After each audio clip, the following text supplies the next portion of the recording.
Hello, I'm Magalie Laguerre-Wilkinson, and this is Science and You. Did you know that we've only explored roughly 5% of our oceans? Andrew Falzone visited the American Museum of Natural History's exhibit, Unseen Oceans, where he poked into some of the newest discoveries in the deepest recesses of the ocean. Here's what he discovered. Over 70% of the Earth's surface is covered by water, yet we know surprisingly little about the world's oceans. Here at the American Museum of Natural History, a new exhibit called Unseen Oceans is trying to shed some light on the darkest recesses of the ocean floor. When we think about exploring the unknown, we often think of space, but at the bottom of the ocean is a world of discovery waiting for us to jump in and dive deep. What I would like people to take away is that we still know very little about the ocean. Very little. I mean, only about 5 to 10% of the ocean floor has been mapped with any accuracy. Dr. John Sparks is a professor and researcher at the American Museum of Natural History and curated the Unseen Oceans exhibit, which looks at some of the new discoveries in ocean research and the tools that help make the research a reality. This is really the edge of our understanding and the edge of our exploration. So it's really, what we did is try to take you into another dimension where you're seeing science in process, because these discoveries are so fresh. Dr. Michael Novacek is the provost for science at the museum. He told us about their research efforts in the area of bioluminescence. The earliest discoveries in the topic date back to the 1750s, but recently advances have been made because so many deep-sea organisms are being found to have the ability to light up.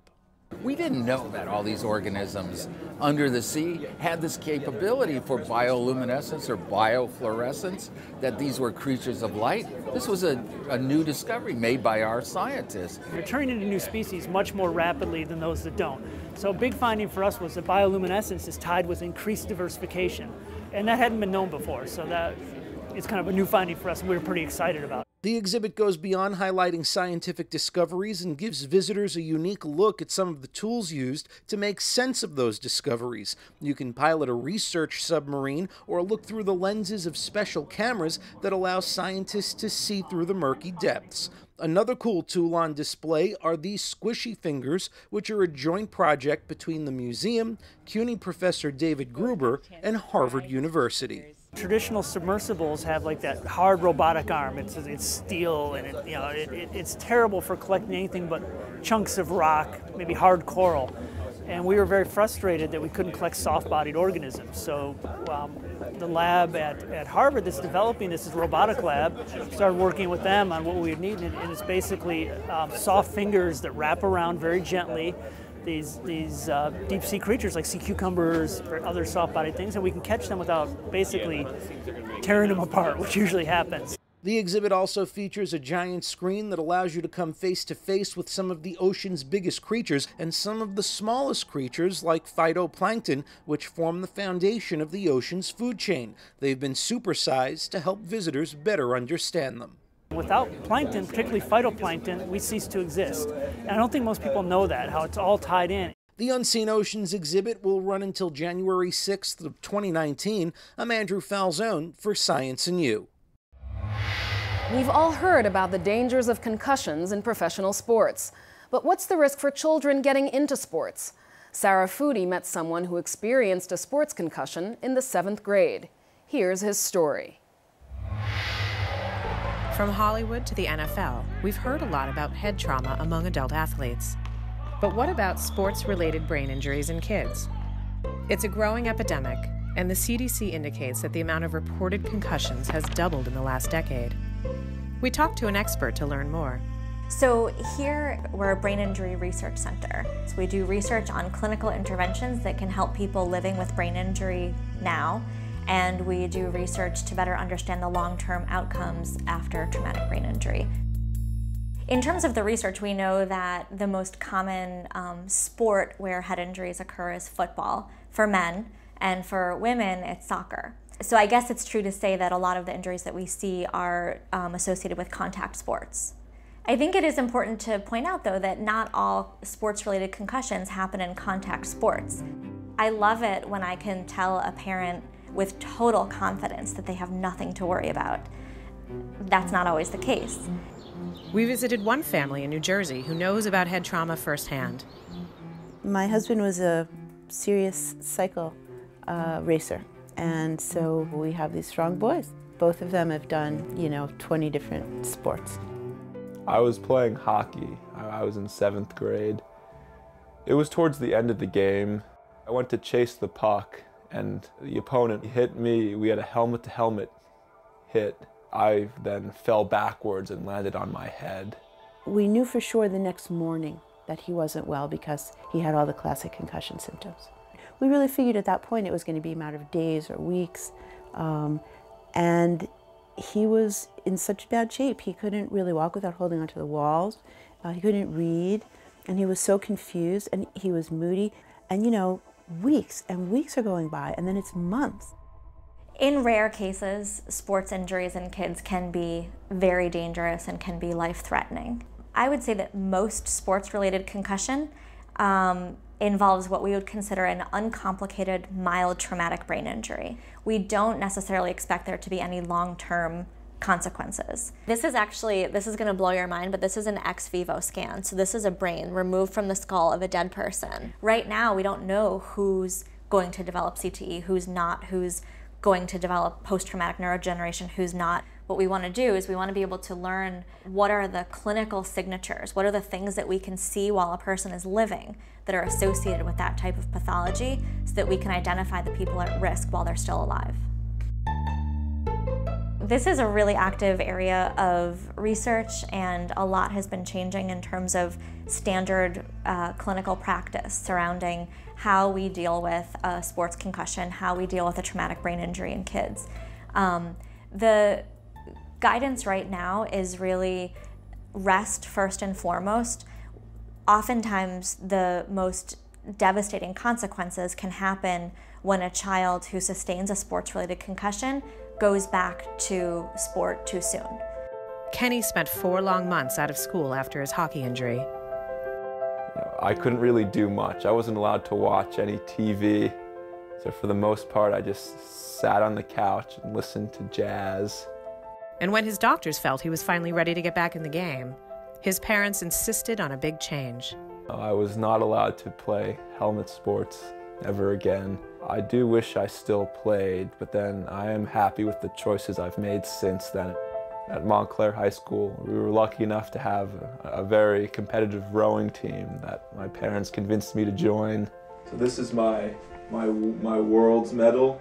I was able to make the U.S. junior national team at 16 and brought home a bronze medal for the USA, and then was able to win the Scholastic National Championships last summer, and then I was able to get recruited to Harvard to row.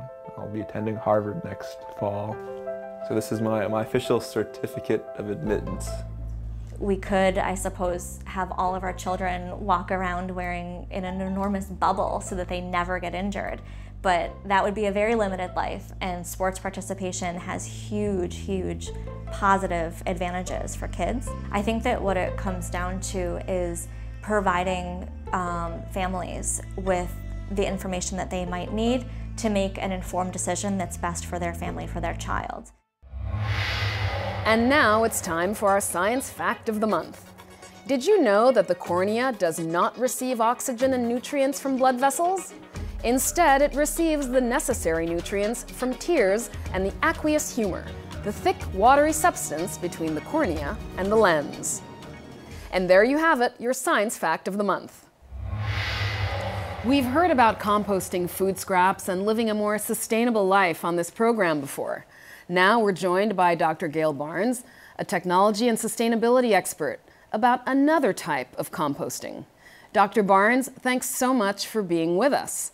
So as I just alluded to in the intro, we've talked about this often overlooked type of composting. Could you let our viewers know a little bit about what we're referring to and why it's so crucial, so important? You know, a lot of people don't realize that, and I'm holding a compostable package up here, that there is such a thing as compostable packaging.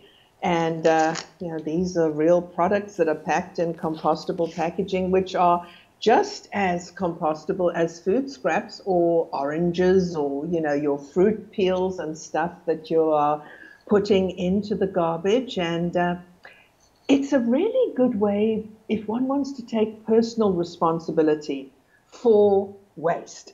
I have to ask you, Dr. Barnes, I don't think many people associate compostable item with something that feels and looks like and is seemingly plastic.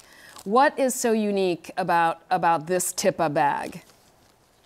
Well, the fact that it is made from biomaterials and that it can break down. It looks like plastic, it feels like plastic, it behaves like plastic, yet it is fully compostable. It can return to the soil in exactly the same way as the orange peel. And that's what's really unique. It's the technology that is used to make that packaging compostable. To wrap this up a little bit, how can we as individuals be a part of the solution when it comes to sustainability?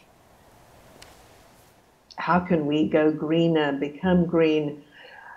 I think, first of all, to realize that each one of us can make a difference. And although it doesn't seem like a big difference when we take our packaging and put it in the compost bin, it really does. Each little bit counts. And when many of us are all making small changes, that really makes a difference. And it doesn't have to be a moonshot the first time. We can make many small differences every day. And if enough of us do it, it really counts. Well, Dr. Barnes, thank you so much for your insight on this and for your explanations on all of this. This is news to me, by the way, with this type of plastic. I'm going to run out and get this myself. So thank you for joining us, and we hope to continue the conversation and to follow up on the effects of all of this good stuff that every responsible citizen should be doing across the globe. Thanks so much. Thank you. It's been a pleasure. Bye-bye. On this day in science, May 2nd, 1780. On May 2nd, 1780, the first binary star system is discovered by Sir William Herschel. The system, commonly known as Alula Astrology, is part of the constellation of Ursa Major, which appears in the northern sky. Following this discovery, Alula Astrolabe would later be the first binary system to have its orbit calculated by Felix Savary in 1828. We all know the importance of exercise, but as it turns out, the benefits range beyond your immediate strength, stamina, and appearance. It can even help you age well. Ari Goldberg has more. Exercise is being recognized as the closest thing we have to a magic bullet for aging. I use the construct that aging begins at birth, and we reach our maximums in many different areas, our peaks, when we're in our 30s. Okay, our muscle strength is as good as it's going to be. Our bone density is as good as it's going to be. Things are starting to, our ability to learn lists of words, as good as it's going to be. And then things start to go down a bit. Not the same for every person. And the one thing that we've found that really makes a difference is exercise. Exercise seems to improve all of these functions. Okay, exercise is good. No news there. But the interesting thing we're becoming more aware of now is how exercise can, in a sense, turn back the clock on how we age. Dr. Roseanne Leipzig is a professor of geriatrics at the Icahn School of Medicine at Mount Sinai. There's no greater variability in health than among older people. So there are big differences, even though the chronologic age may be the same. It is not a foregone conclusion that the age you are tells you what you're able to do. It's not like the developmental milestones for children. So there was a study that came out recently that looked at what I would call robust agers. These are people who are recreational cyclists, and they cycled miles and miles and miles every week. They were in great shape. Now, obviously, they are a self-selected group. Not everyone is capable of doing that, but they've been doing this for years. And when these folks were studied, it turned out that their immune systems and their muscles were in better shape than you would expect for older people. So this is a chicken and egg question. Are they in great shape because they've been doing all this exercise for so many years, or because they've been doing all of this exercise, are they in great shape? You don't have to do extreme exercise to see benefits. There are studies that have been done in nursing home patients who are 90 years old, showing that you can increase the strength of your quadricep muscles, your thighs, even at 90. That is to say, your biological age isn't necessarily your chronological age relative to your peer group. And it's not just keeping your muscles and bones young, but your immune system and even your mind. Exercise is actually one of the only things that we're pretty sure helps your mind and helps prevent dementia. What we do know is that people who exercise have much better ability to remember things, to pay attention, their mood is better. All of these things contribute to your cognitive function. In fact, the city as a whole has a renewed focus on healthy aging now through the New York Academy of Medicine, where Dr. Leipzig is an officer. New York City is one of the age-friendly cities. I believe it was under Mayor Bloomberg that it began. The New York Academy of Medicine has been working with that. My role with the Academy of Medicine is that we just developed a section on healthy aging. It's an interdisciplinary group, so there's social workers, there's nurses, there's psychologists, there's psychiatrists, there's all sorts of people in there. And we're working together to improve the care of older adults in the medical setting and in the city. What probably matters most in how you age is your state of mind and your ability to adapt. And I have to say that for younger people, getting yourself to be flexible and adaptable starts then. It's not something that starts when you're 80, because things happen and you need to figure out a way around them or a way to resume the life that you want to have. Looking at these studies about the benefits of exercise as you age, what should someone young take away from this? I think what we all can learn from these studies is the more exercise becomes a habit like brushing our teeth, the more likely we are to do well in our old age. Less than 10% of people in this country have a regular exercise habit. And that's something we really need to ingrain.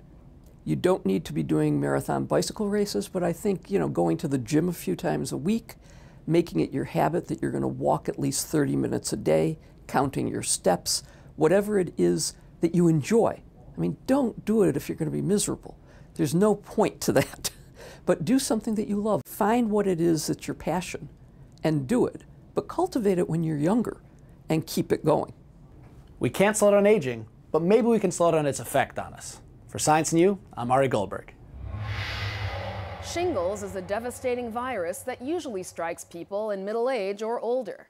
Fortunately, there's a brand new vaccine that's strongly recommended, even if you've already had the old shingles vaccine.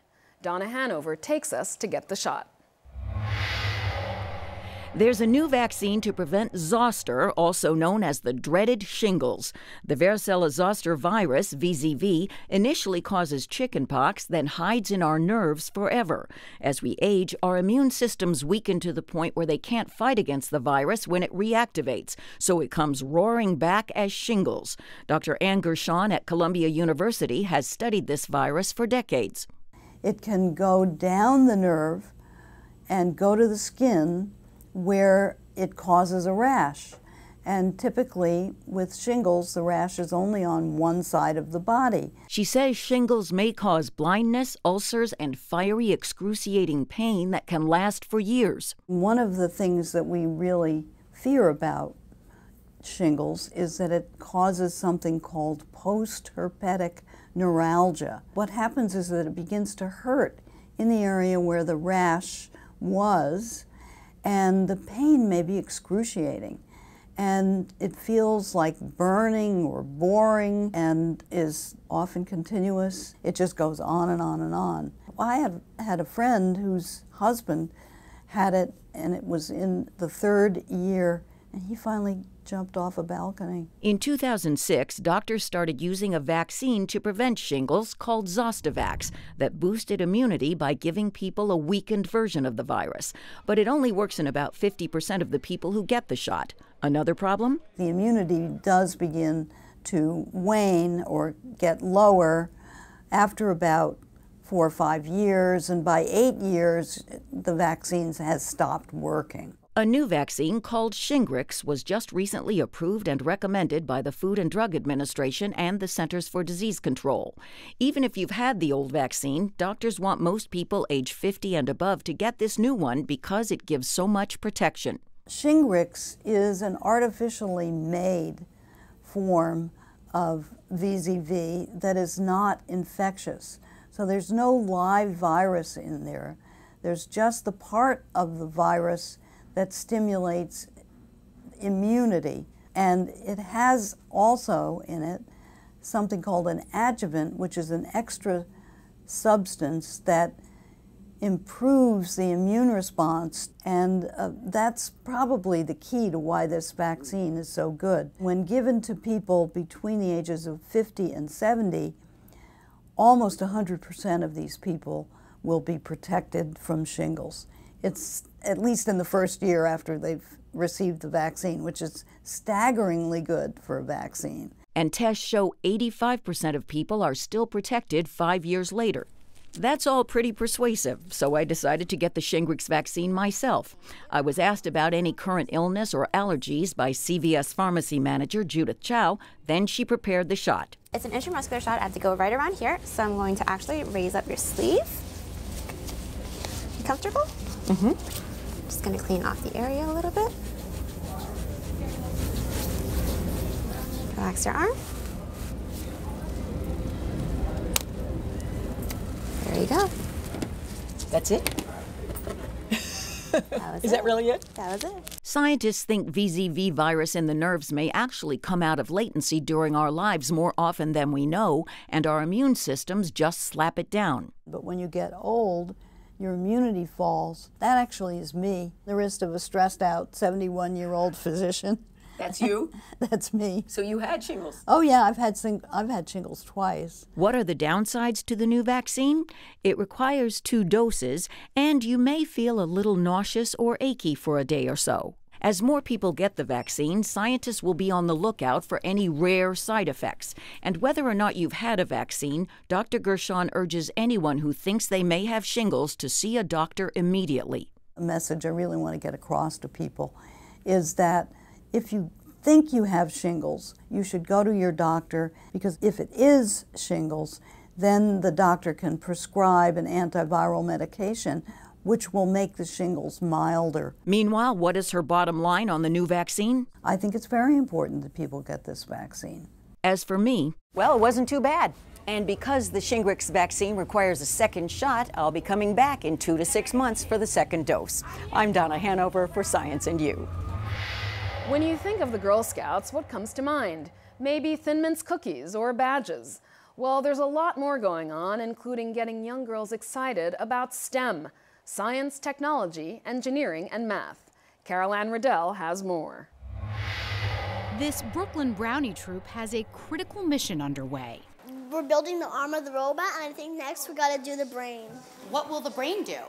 It will make it go backwards, make it to go forward, make it to go sideways, make it spin. This is not your mother's Girl Scouts. For these brownies, the experience goes far beyond the badge. It's an all-out effort to get young girls engaged in STEM: science, technology, engineering, and math.